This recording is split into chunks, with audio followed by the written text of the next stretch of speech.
Hello everyone, வணக்கம் மக்களே. நான் உங்கள் நஸ்கத்தாரா. இன்றைக்கி நம்ம சேனலில் ரெஸ்டாரண்ட் ஸ்டைல் சில்லி பரோட்டா எப்படி 2 நிமிஷத்தில் பண்ணுறதுன்னு பார்க்க போகிறோம். ஆயில் 3 டேபிள் ஸ்பூனுக்கு மேலே நான் யூஸ் பண்ண போகிறதில்ல. இந்த பரோட்டாவை 2 பேர்த்துலேருந்து 3 பேர் வரை தாராளமாக சாப்பிட்லாம். இப்போ தான் நீங்கள் நம்ம சேனலில் முதல் தடவை பார்க்குறீங்கன்னா நம்ம நஸ்கத்தாரா ரெசிபியை சப்ஸ்கிரைப் பண்ணிக்கோங்க. அப்படியே பக்கத்தில் இருக்க நோட்டிஃபிகேஷன் பட்டனில் ஆளுங்கிறத செலக்ட் பண்ணிக்கோங்க. வாங்க இதை எப்படி பண்ணுறதுன்னு பார்க்கலாம். சில்லி பரோட்டா பண்ணுறதுக்கு நான் 3 பரோட்டா எடுத்துக்கிறேன். லெஃப்ட் ஓவர் பரோட்டா நீங்கள் இருந்தால் எடுத்துக்கோங்க, இல்லை ஃப்ரெஷ்ஷாக கூட பண்ணலாம் பண்ணிக்கலாம். நான் லெஃப்ட் ஓவர் பரோட்டா எடுத்திருக்கேன். ஸோ அதனால் தவா ஃப்ரை பண்ணிக்கிறேன். அப்போ தான் கொஞ்சம் நல்லா கிறிஸ்பியாக இருக்கும். அதனால் நல்லா தவா ஃப்ரை பண்ணிக்கிறேன். இந்த மாதிரி நல்லா கட் பண்ணி வச்சுக்கோங்க. குட்டி குட்டியாக கட் பண்ணி வச்சுக்கோங்க உங்களுக்கு விருப்பமான சைஸில். அவ்வளோதான், கட் பண்ணி வச்சாச்சு. இந்த பெரிய வெங்காயம், ஒரு கேப்சிகம்மை இந்த மாதிரி கட் பண்ணி எடுத்து வச்சுக்கோங்க. 7 கருவேப்பிலை, அரை கைப்பிடி அளவு மல்லி இலை, 2 மிளகாவை இந்த மாதிரி கட் பண்ணி எடுத்து வச்சுக்கோங்க.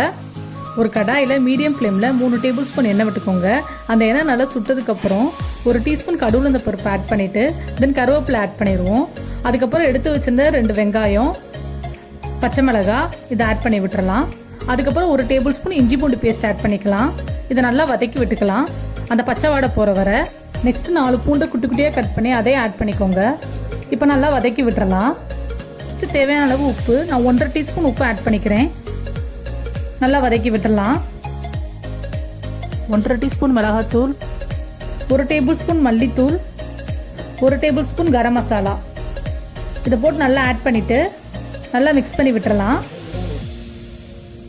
தென் பச்சை பட்டாணி 100 கிராம் நான் ஆட் பண்ணியிருக்கேன். நான் ஃப்ரெஷ் பட்டாணி ஆட் பண்ணியிருக்கேன். உங்களுக்கு ஃப்ரெஷ் பட்டாணி கிடைக்கலாம். டிபார்ட்மெண்டல் ஸ்டோரில் நார்மல் பட்டாணி வாங்கி குக்கரில் 2 விசில் வச்சு இதை ஆட் பண்ணிக்கோங்க.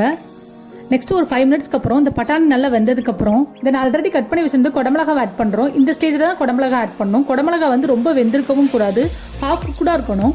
அப்போ தான் நம்ம லாஸ்ட் சில்லி பரோட்டா சாப்பிட்றப்போ ரொம்ப டேஸ்ட்டாக இருக்கும். 1 table spoon soya sauce add பண்ணிக்கலாம். 2 table spoon tomato ketchup add பண்ணிக்கலாம். நல்லா மிக்ஸ் பண்ணி விட்டுக்கலாம். இது கொஞ்சம் நல்லா ட்ரை ஃபார்முக்கு வந்ததுக்கப்புறம் 1 டேபிள் ஸ்பூன் தண்ணி ஆட் பண்ணிக்கோங்க. உங்களுக்கு தேவைன்னா ஆட் பண்ணிக்கோங்க. இது ட்ரை கன்சிஸ்டன்சியில் தான் இருக்கணும்.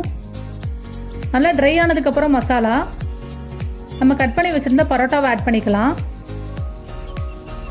தென் நல்லா இதை மிக்ஸ் பண்ணி விட்டுக்கலாம். மிக்ஸ் பண்ணுறப்பே உங்களுக்கு தெரியும் பாருங்கள் எவ்வளோ கலர்ஃபுல்லாக இருக்குன்னு. ஒரு 2 மினிட்ஸ்க்கு அப்புறம் கீ 1 டீஸ்பூன் ஆட் பண்ணிவிட்டு நல்லா ஒரு கிண்டு விட்டுட்டு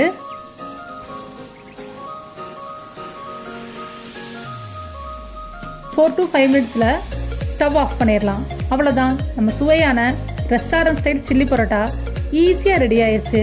கண்டிப்பாக இதை உங்கள் வீட்டில் ட்ரை பண்ணி பார்த்துட்டு எங்களுக்கு எப்படி இருக்குன்னு கீழே இருக்க கமெண்ட் பாக்ஸில் சொல்லுங்கள். அதுக்கப்புறம் நம்ம நஸ்கத்தாரா ரெசிபியை மறக்காமல் சப்ஸ்கிரைப் பண்ணிடுங்க.